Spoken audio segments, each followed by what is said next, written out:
जैसे तूफान आता है तो शुतुरमुर्ग अपना मुंह छुपा लेता है मिट्टी में। सरकार शुतुरमुर्ग की तरह अगर बन के रहना चाहती है तो ये तूफान रोकने वाला नहीं है। हमारे गांव से ट्रॉली आई है, वो हलवा लेके आए हैं। वो फंडिंग चीन से आई, तालिबान से आई, कहाँ से आई एक बार उनका पता करो। अब चुनाव आ रहे हैं तो अब भर्ती निकाल ले। बच्चे की उम्र निकल गई, वो भर्ती में कहाँ चला जाएगा और कहाँ उसके पास नौकरी है। दोगुनी आमदनी कहाँ से कर देंगे, 6 महीने रह गए और 4 साल तक गन्ने में कोई पैसा नहीं बढ़ा जी। तेल पे बढ़ रहे, गैस पे बढ़ रहे, डीजल पे बढ़ रहे। हम लोग बैंकों के सहारे अपना काम चला रहे, लोन लेकर, और कुछ नहीं हमारे पास। हमें तो एक धोखा दिया जा रहा कि भाई हम अच्छे दिन आएंगे, अच्छे दिन कब आएंगे। हमारी ज़मीन तो अब बिकने वाली है, इसी तरह बिक जाएगी। किसान अंदोलन पंजाब हरियाणा तो शुरू होया तो पश्चिमी उत्तर प्रदेश उन्हें दस्तक दे दी। ਅਸੀਂ ਇਸ ਵੇਲੇ ਮੁਜ਼ੱਫਰਨਗਰ ਮੌਜੂਦ ਹਾਂ ਜਿੱਥੇ ਕਿਸਾਨ ਮਹਾਪੰਚਾਇਤ ਹੋਈ ਤੇ ਜਿਸ ਜਗ੍ਹਾ ਤੇ ਮੈਂ ਮੌਜੂਦ ਹਾਂ ਮੈਂ ਤੁਹਾਨੂੰ ਤਸਵੀਰਾਂ ਦਿਖਾਵਾਂ। ਤੁਸੀਂ ਦੇਖੋ ਇੱਥੇ ਤੁਹਾਨੂੰ ਹਰ ਉਮਰ ਦਾ ਕਿਸਾਨ ਜਿਹੜੇ ਲੋਕ ਇੱਥੇ ਵੱਖਰੇ ਵੱਖਰੇ ਜਗ੍ਹਾ ਤੋਂ ਚੱਲ ਕੇ ਆਏ ਨੇ ਉਹ ਇੱਥੇ ਮੌਜੂਦ ਨੇ। ਇਹਨੇ ਤੁਹਾਨੂੰ ਬਜ਼ੁਰਗ ਨੌਜਵਾਨ ਸਾਰੇ ਦਿਖਣਗੇ। ਇਹਨਾਂ ਨਾਲ ਗੱਲ ਕਰਾਂਗੇ ਕਿਉਂਕਿ ਸਰਕਾਰ ਅੱਜ ਵੀ ਕਹਿ ਰਹੀ ਹੈ, ਬਕਾਇਦਾ ਬੀਜੇਪੀ ਦੇ ਇੱਕ ਲੀਡਰ ਦਾ ਬਿਆਨ ਹੈ ਕਿ ਇਹ ਜਿਹੜਾ ਅੰਦੋਲਨ ਹੈ ਇਹਨੂੰ ਚੀਨ ਤੇ ਪਾਕਿस्तान फंड कर रहा है। तो ऐसा भी कहा जा रहा है कि इसको फंडिंग जो है वो चीन और पाकिस्तान कर रहा है। उनकी नीयत ख़राब है, वो नीयत के ऊपर दुनिया चलती है। उनकी नीयत ख़राब हो गई है तो पूरी दुनिया में वो हमारे देश की बदनामी कर रहे हैं। जो यहाँ के किसान हैं, जीडीपी जब गिर गई थी, किसान ने जिंदा की, रोज़गार दिया, ये नेता सब घरों में बढ़ गए थे। और ये जो आज सत्ता में बैठे हैं, ताकतवर लोग, उद्योगपति ने मुंह दिखाना बंद कर दिया था, फैक्ट्रियाँ बंद हो गई थी। उसके बाद इस किसान ने इस मुल्क को रोटी दी, रोज़ी दी। आज उसे बता रहे हैं कि चीन से, पाकिस्तान से फंड आ रहा है। मेरा ये कहना है कि उनको ही फंड मिल रहा है जो इस मुल्क को बर्बाद करने पर लगे हुए हैं। बाबा ये कहा गया था कि ये सिर्फ पंजाब हरियाणा वाले हैं, उन्हें दिक्कत है। अब तो यूपी का किसान भी खड़ा हो गया। सब हो गया जी खड़े, अब कोई वो नहीं। पहले आपने फंडिंग पे क्वेश्चन पूछा, मैं आपको दिखाना चाहूँगा। यहाँ ट्रॉलियाँ लगी हैं गांव वालों की। हमारे गांव से ट्रॉली आई है, वो हलवा लेके आए हैं। वो फंडिंग चीन से आई, तालिबान से आई, कहाँ से आई एक बार उनका पता करो। हर किसान अपने बलबूते पर इसको आंदोलन को अपना मान के कर रहा है। इसमें सहयोग जिससे जो भी हो रहा, 50 रुपए का, 100 रुपए का, दूध का, खीर का, उसका तो ये बिना बात की एक अफवाह फैला रखी फंडिंग। इससे क्या है, जो उनके भक्तगण है ना, वे खुश हो जाते हैं। उन्हें एक बहाना मिल जाता है अपने मन को बहलाने का कि हाँ जी ये फंडिंग चल रही। बाकी पता उन्हें भी है कहीं ना कहीं उनके नेताओं को कि ये आंदोलन कितना बड़ा जन आंदोलन बन चुका लगता है इसका फर्क पड़ेगा आगे आने वाले कोई चुनाव भी है आगे। हाँ जी, बिल्कुल फर्क पड़ेगा। और हमें तो इसने रोजगार भी नहीं दिया। हम भी यूपी से ही है और कोई रोजगार नहीं है पिछले 4 सालों में। अब चुनाव आ रहे हैं तो अब भर्ती निकाल ले। अब एक बात बताओ, जिस बच्चे की उम्र निकल गई वो भर्ती में कहाँ चला जाएगा और कहाँ उसके पास नौकरी है। तो हम बिल्कुल वोट नहीं देंगे जी, और हम बिल्कुल सख्त खिलाफ है गवर्नमेंट। किसान आंदोलन जब शुरू हुआ तो ये कहा गया था कि लोग ये बहक गए, इन्हें मालूम नहीं है, ये सही गलत नहीं जानते हैं। अब यहाँ हर उम्र के हैं, आप सब लोग भी पढ़े लिखे हो, तो अब लगता है कि लोगों में जागरूकता आ रही है। हाँ जी, बहुत काफी आ रही है। तो और 2 साल हो लिया जी, कोई भर्ती नहीं हुई नौजवान के लिए। हमारी उम्र भी निकल गई जी, आर्मी की 2 साल तो कोई भर्ती नहीं आई। बाकी इलेक्शन भी चल रहे, रोज चुनाव चल रहे, उनमें कोई दिक्कत नहीं हो रही। कोरोना का बहाना लेकर भर्ती को टाल दे। सरकार तो कह रही है कि नौकरियां बहुत हैं, हम तो सब कुछ दे रहे हैं जी। 2019 में भर्ती आई थी, 21 का भी आधा चला गया, कोई भर्ती नहीं आई। जिन बच्चों की उम्र हुई थी उनकी निकलने को हो रही, 3 साल लेके उम्र है जी, भर्ती नहीं आई कोई। मिलिट्री रोजगारी बड़ा बड़ा मतलब। बाबा आपने बहुत सारी सरकारें देखी होंगी, आपने खुद भी खेती करते हो, कैसे लगता है जब इतने महीनों से किसान सड़क पे बैठा हुआ है? किसान परेशान है जी इस सरकार से। किसान इस सरकार से परेशान है। हमारे क्षेत्र में मुद्दा ये गन्ने का सबसे बड़ा। किसान के सरकार कहे 2 गुनी आमदनी कर देंगे, 22 तक 2 गुनी आमदनी कहाँ से कर देंगे, 6 महीने रह गए और 4 साल तक गन्ने में कोई पैसा नहीं बढ़ा जी। तेल पे बढ़ रहे, गैस पे बढ़ रहे, डीजल पे बढ़ रहे, कोई हर चीज़ में महंगाई है जी। किसान का तो मुद्दा सबसे बड़ा हमारे यहाँ क्षेत्र का तो गन्ने का ही है जी। पेमेंट नहीं देते, पिछले साल के पेंट रुके हुए हैं, आगे मिल चालू होने वाला रहा। सरकार तो कह रही थी हम आमदनी दुगनी कर देंगे आप लोगों की। आमदनी तो दुगनी की सरकार ने नहीं की, किसानों ने ही अपनी बबलूते में खाद गेर, दवाई गेर, गन्ने की पैदावार तो बढ़ाई है। जो पहले 40 नहीं था 50 को निकलने लगा। ये तो क्या भाव बढ़ा हमारा, कोई भाव बढ़ा हो, अनाज पे बढ़ा हो, मजदूरी और बढ़ा दी, दवाइयों पर महंगाई कर दी, तेल पर महंगाई, तेल तो कहाँ जा लिया है, तो दुगनी कैसा होगी? दुगनी कैसा होगी? किसान को फर्जी नकली दवाई बिकी जा रही बाजारों में। इस सरकार का कोई रोकथाम का कोई नहीं है। यह सरकार उद्योगपतियों की, नकली उद्योगपतियों की सरकार है। कंपनी जितनी भी नकली, यहाँ डीएपी की मुजफ्फरनगर में भी नकली पकड़ी गई। वहाँ इन्होंने, इनके मंत्रियों ने, जैसे लक्ष्मी नारायण था, सरकार तो अब बड़े दावे कर रही है ना कि हमने किसान के दिन बदल दिए, क्या पैसे दिन बढ़ा दिए, किसान नए की- एमएसपी किसान दे की दिया। जो यहाँ जमीन है या बैंकों में रखी हुई है गिरवी, हम लोग बैंकों के सहारे अपना काम चला रहे लोन लेकर, और कुछ नहीं हमारे पास। हमें तो एक धोखा दिया जा रहा कि भाई हम अच्छे दिन आएंगे, अच्छे दिन कब आएंगे, हमारी ज़मीन तो अब बिकने वाली है, इसी तरह बिक जाएगी। बताऊँ क्यों? ये जो 38 बीज है, ये कह रहे कि भाई उनसे बहुत अच्छी निकल रहा, इसमें लाखों रुपए की दवाई लग चुकी है और कीड़ा थम नहीं रहा, क्योंकि नकली दवाई बाजार में है। किसान क्या करे? कहा गया किसान आतंकवादी है, खालिस्तानी है, पाकिस्तानी है, नक्सली है। आप लोग अब इनके साथ हो, इतने समय से देख रहे हैं। सुनो तो सही, मेरी 62 साल की उम्र होगी, क्या मैं लूट कर सकता हूँ? बताओ, क्या मैं पुलिस वालों की लूट कर सकता हूँ जो वर्दी में है? इनका तो ये है, ये ड्रामा है। किसी पे लूट लगा दो, आतंकवाद लगा दो, इन्हें कुछ पाकिस्तानी बता दो। भाई ये तो पाकिस्तानी थे जिन्होंने सहयोग करा, इन्होंने पाकिस्तानी ये इसलिए थे क्योंकि इन्होंने जो है उसका अंग्रेजों का सहयोग दिया, तो पाकिस्तानी ये है, हम हैं। अब बताओ आप क्या कह रहे थे पीछे? मैं जी हरियाणा से हूँ। हाँ। ठीक है जी। ये तो कहते थे हरियाणा वाले आए नहीं, हरियाणा में। हरियाणा का, हाँ। यूपी में आया भैया। हाँ। खट्टर ने क्यों नहीं किया जी? एक भी वर्ती नहीं। करनाल में लाठीचार्ज किया अलग। पानीपत डिस्ट्रिक्ट में हाँ। लाठीचार्ज उन्होंने करवाया जी, हमने थोड़ा करे, उन्होंने कराया जी। हरियाणा से जो मैं पानीपत डिस्ट्रिक्ट गाँव है, और जी उग्रवादी बताए हैं, मुट्ठी भर बताए हैं, आतंकवादी बताए हैं, डंडा फहराने वाले ये उड़े डाल कर अब बदनाम कर रखे किसानों को। किसान बदनाम हो रहा है, ये तस्वीर है। आप एक चौधरी साहब, एक सवाल है, जैसे सब लोग ये भी एक बात कह रहे हैं कि चाहे कोई हरियाणा से है, कोई पंजाब से है, आप लोग यूपी से हैं, किसी की गन्ने की समस्या है, किसी की धान की समस्या है, कहीं नकली खाद मिल रही है। सरकार तो दावे बड़े कर रही है कि हमने तो दिन बदल दिए किसान के। अच्छा, सरकार झूठ बोल रही जी, ना तो परमिट होता कहीं, ना कोई व्यवस्था किसान की। बिजली के दाम बढ़ा दिए, बिजली तो परेशान है लोग, ज़्यादा बिल हो गया। मान लिया जिसका 10 बीघे धरती है और उसका 12 का बिल हो गया 25,000 रुपये। अब तनख्वाह दे, मतलब वो फीस दे बच्चों की, अगर अपने घर का गुजारा करे तो महंगाई आएगी, परेशान हो किसान। ना कोई गन्ने का पेमेंट करता, ना कोई, सब दुखी हो रही है। झूठे दावे कर रहे हैं, कोई वहाँ बैठ कर करू जाओ दिल्ली, उसका कोई मायने नहीं यहाँ से। वो कहते हैं कि ये तो किसान ही नहीं है, तो नकली किसान है। नहीं, कौन कहे नकली किसान? सरकार कहती है। झूठ बोल रही सरकार, सरकार झूठ बोल रही है। जितना सैलाब आ रहा है, इतने आदमी आ रहे यार कोई फंडी सरकार है यार। ऐसी सरकार नहीं देखी हमने धरती पे जैसी आ रही यार। सर में 4 बजे मंदिर में रेडी बोल रहे, जिब तक झूठ बोल रहे हैं यार, और रात के 6 बजे बंद हो वो मंदिर, पर जिब तक झूठ बोले हैं। ऐसी सरकार ही देखी मेरे यार। जमा कर लो जी, सरकार के भी आधार कार्ड जमा कर लो जी, तोल फट जाएगा वे नकली की ये नकली, असलियत तो जी पता चलेगा। ਬਿਲਕੁਲ ਆ ਗੁੱਸਾ ਜਿਹੜਾ ਹੈ ਨਾ, ਆ ਤੁਸੀਂ ਦੇਖੋ ਕਿ ਇੱਥੇ ਹਰ ਉਮਰ ਹੈਗੀ ਹੈ ਇਹਦੇ 'ਚ।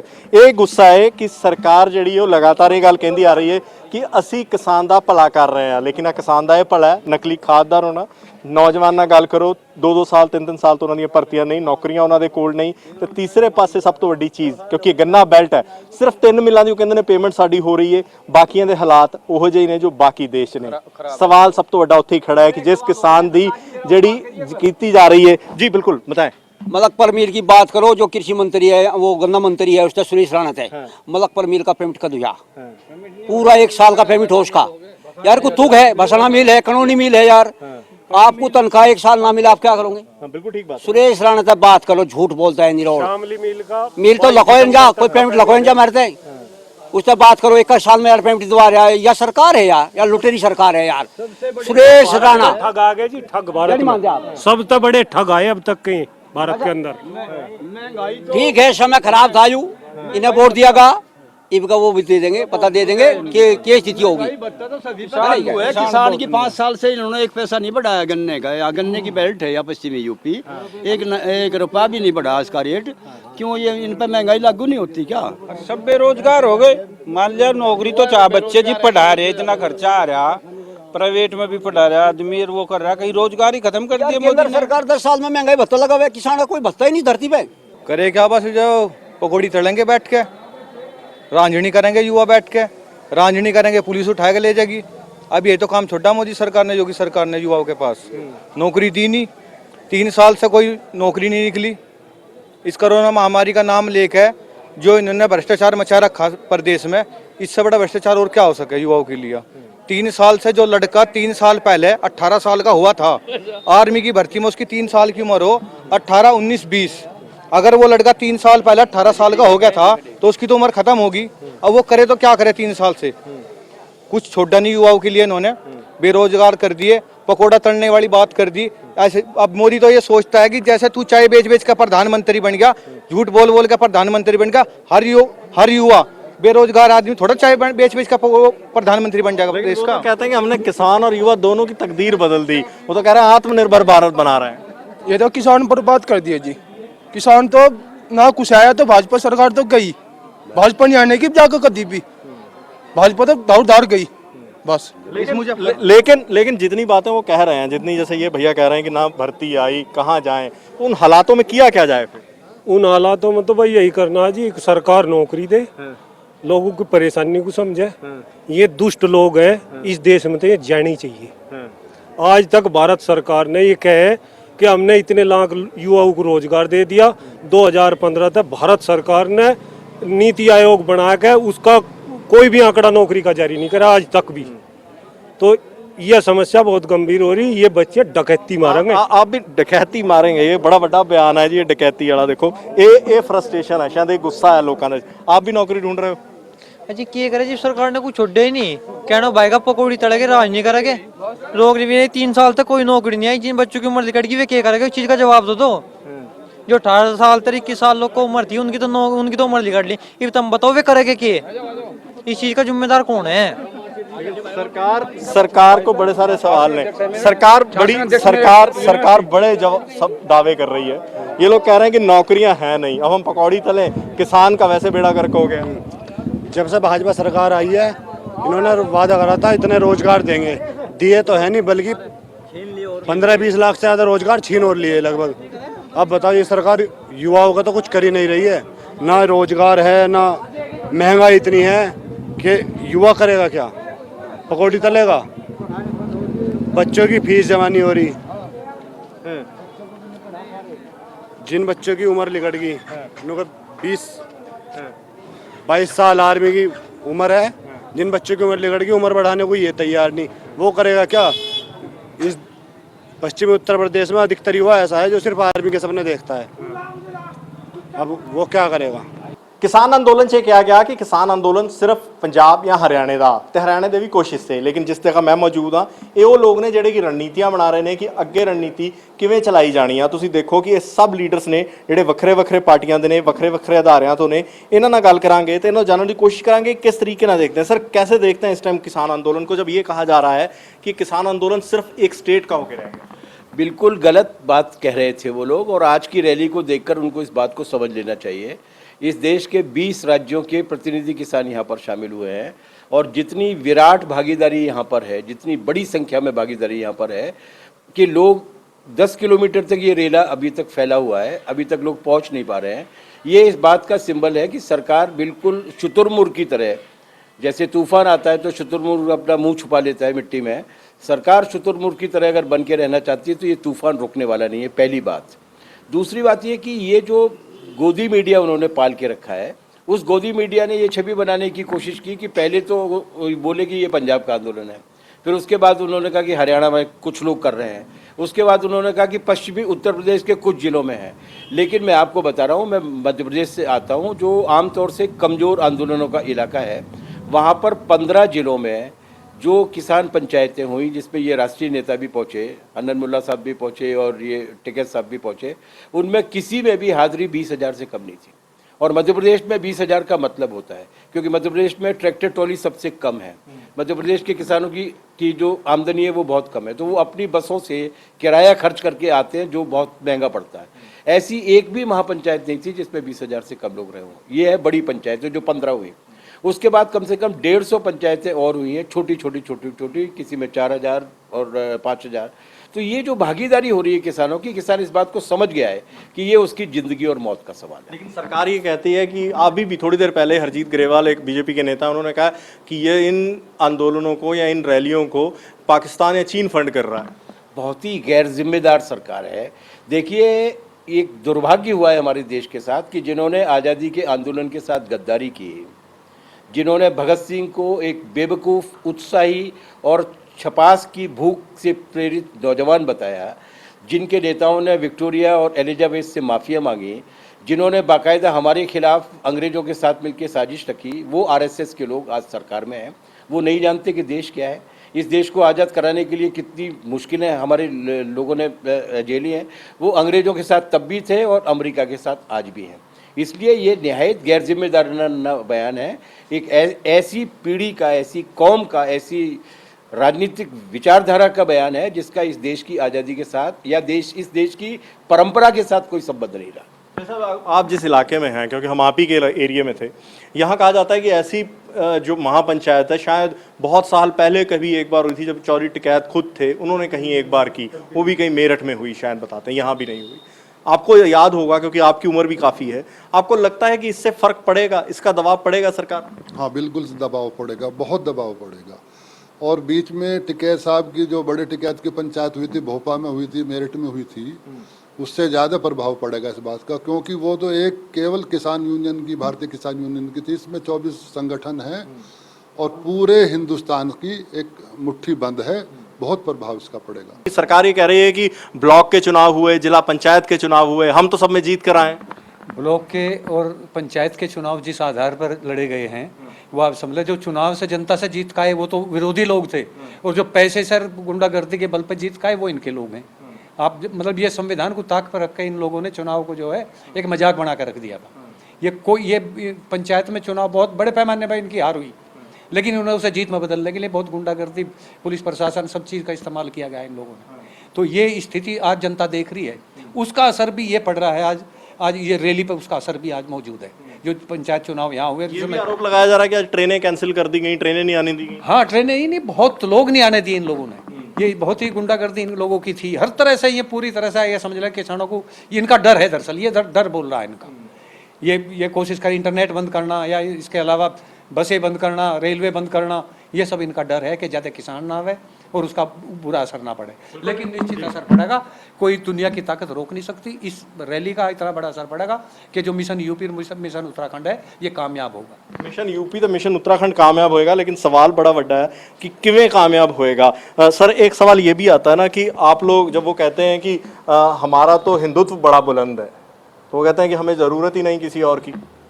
देखिए, ये धर्म के आधार पर जो राजनीति होती है ना दुनिया भर में, कहीं भी, यहाँ हो या अफगानिस्तान में हाल फिलहाल में हो रही हो, ये एक थोड़े समय तक आम जनता के एक हिस्से को बरगला सकती है, लेकिन उनकी जो ज़रूरतें हैं, ज़िंदगी की जो ज़रूरतें हैं, वो ज़रूरतें आखिर ऊपर आएंगी ही। उनके लिए वो जो है जनता मैदान में आएगी ही। तो इनकी जो पॉलिटिक्स है, फासिस्टी पॉलिटिक्स जो है, वो देर सवेर जो है जनता समझ लेगी और इनके खिलाफ खड़ी होगी और अंततः इनको हार नहीं पड़ेगा। आपकी बेल्ट में गन्ना बहुत है, गन्ने की बेल्ट के लोगों की बड़ी शिकायतें हैं कि 3-3 साल से पेमेंटें नहीं हुई, 1-1 साल से पैसे नहीं बढ़े, सिर्फ 3 मिले पैसे दे रही हैं। यही हाल था सभी के किसानों का। गन्ने का पेमेंट में बड़ी दिक्कत रहा, साल भर तक पेमेंट नहीं मिलता हमारा। और अब तो यूरिया की भी दिक्कत रही, हम यूरिया भी नहीं मिला समय से, ब्लैक से लेना पड़ा हमें यूरिया भी। ਇਹ ਕਿਸਾਨਾਂ ਦੀ ਜਿਹੜੀਆਂ ਦਿੱਕਤਾਂ ਨੇ ਤਕਰੀਬਨ ਉਹੀ ਨੇ ਜੋ ਕਿਤੇ ਵੀ ਨੇ। आपको लगता है कि यहाँ से फ़र्क पड़ेगा? क्योंकि जितना कहा गया कि किसान तो भोला भाला है, उसको बरगलाया जा रहा है, राजनीतिक पार्टियां उसको बरगला रही हैं। जी देखिए, सबसे पहली बात तो ये कि किसान आंदोलन अब उस दौर में पहुंच चुका है कि हम सब लोग मन से तो ये मान चुके हैं कि ये बिल रद्द हो ही चुके हैं। सरकार की जिद है, वो थोड़ी बहुत जिद है, वो जाएगी ही जाएगी, क्योंकि आज सभी किसानों के दिमाग में ये बात पक्के से घर कर गई है कि हम लोग ने जो है अपनी मांग बनवा ली है। लगभग मानसिक रूप से हम जीत चुके हैं। बस थोड़ा बहुत जो प्रक्रिया होनी है सरकार की, अपनी फजीयत करा के करवा ले, चाहे वो प्यार से किसी भी और तरीके से करवा ले, उसको वापस तो ये करना ही पड़ेगा। लेकिन वो तो मना कर रहे हैं, वो तो कह रहे हैं कि ये बिल कानून जो हमने बनाए बिल थे, कानून बनाए किसान के हक में है, उनके फायदे में, वापस तो नहीं हो रहे, संशोधन करवा लो आप। जी देखिए, चौधरी जी ने भी कहा था एक बात कि पत्थर तब टूटता है, तब उस पर चोट हम बराबर करते रहते हैं, लेकिन वो आखिरी चोट में टूटता है। अभी हमें पता है इस बात का कि पत्थर टूट चुका है। और रही बात संशोधन की और या किसान बिलों में जो ये लोग सबको बता रहे हैं, इनकी मंशा तो इस बात से ही जाहिर होती है, जो राकेश टिकैत जी ने भी ये बात रखी थी कि गोदाम पहले बन चुके और संसद में गोपनीयता की शपथ और संविधान की शपथ कहाँ गई, वो सारी की सारी चीज़ें उन्होंने कैसे बाईपास करके वो वहाँ पे नौल थामे उन्होंने ग्रेनरीज बना दिए हैं। मंशा तो इनकी पूंजीपतियों की है ही, लेकिन अब क्या करेगी सरकार? सरकार को वोट भी चाहिए, सरकार को पूंजीपतियों का समर्थन भी चाहिए, लेकिन अब सरकार इस पसोपास में है कि हम करें क्या, हम इनका साथ दें या इनका साथ दें। उसके उन्हें दोनों हाथ खाली होते दिखाई दे रहे हैं, क्योंकि छूटते ही दूसरी सरकार आएगी और वो उद्योगपतियों को अपने पास में लेगी। तो अब ये सरकार का तो बिल्कुल ऐसा सांप छछूंदर वाली स्थिति है, फंस गई है बहुत बुरी तरीके से कि करे क्या। तो रास्ता ढूंढ रही है कि आरएसएस के किसान संघ है, वो अभी मिलाया हुआ है इन्होंने, वो शायद रास्ते के लिए ही मिलाया हुआ है कि किस तरीके से उनको पास बैठा के उनको समझौता करा के कि हम एक अपने चैनल के थ्रू किसानों की बात मान लें। ਇਹ बड़े ਵੱਡੇ सवाल ने, बड़ियां ਵੱਡੀਆਂ ਗੱਲਾਂ ਨੇ। ਅਸੀਂ ਇਸ ਕਰਕੇ ਮੌਜੂਦ ਸੀਗੇ ਕਿਉਂਕਿ ਇਹ ਲੋਕ ਬਹਿ ਕੇ ਡਿਸਕਸ ਕਰ ਰਹੇ ਨੇ ਕਿ ਆਖਰ ਇਹ ਕਿਸਾਨ ਅੰਦੋਲਨ ਕਿੱਥੇ ਜਾ ਰਿਹਾ ਹੈ, ਖਾਸ ਤੌਰ ਤੇ ਵੈਸਟਰਨ ਬੈਲਟ ਦੇ ਵਿੱਚ, ਕਿਉਂਕਿ ਇੱਥੇ ਜਿਹੜੇ ਮੁੱਦੇ ਨੇ ਉਹ ਥੋੜੇ ਜਿਹੇ ਵੱਖਰੇ ਹੋ ਜਾਂਦੇ ਨੇ। ਗੰਨੇ ਦਾ ਕਿਸਾਨ ਬੜਾ ਵੱਡਾ ਹੈ, ਇੱਥੇ ਗੰਨੇ ਦੀਆਂ ਪੇਮੈਂਟਾਂ ਨਹੀਂ ਹੋ ਰਹੀਆਂ। ਲੋਕਾਂ ਨਾਲ ਗੱਲ ਕੀਤੀ, ਲੋਕੀ ਕਹਿੰਦੇ ਨੇ ਮੈਚ 3 ਜਿਹੜੀਆਂ ਮਿੱਲਾਂ ਨੇ ਉਹਨਾਂ ਨੇ ਪੇਮੈਂਟਾਂ ਕੀਤੀਆਂ, ਤੁਸੀਂ ਇੱਕ ਸਾਲ ਤੋਂ ਖੱਜਲ ਹੋ ਰਹੇ ਹਾਂ, ਸਾਨੂੰ ਅਜੇ ਤੱਕ ਪੈਸੇ ਨਹੀਂ ਮਿਲੇ। ਤੇ ਸਰਕਾਰ ਕਹਿੰਦੀ ਹੈ ਕਿ ਅਸੀਂ ਕਿਸਾਨ ਦੀ ਹਾਲਤ ਬਦਲਤੀ ਤੇ ਇਨਕਮ ਦੁੱਗਣੀ ਕਰਨ ਜਾ ਰਹੇ ਹਾਂ। ਸਵਾਲ ਅੱਜ ਵੀ ਖੜਾ ਹੈ ਕਿ ਕਿਸਾਨ ਦਾ ਬਣੇਗਾ ਕੀ। ਕੈਮਰਾਮੈਨ ਵਿਕਰਮ ਦੇ ਨਾਲ ਹਰਪ੍ਰੀਤ ਸਿੰਘ, PTC ਨਿਊਜ਼, ਮੁਜ਼ੱਫਰਨਗਰ।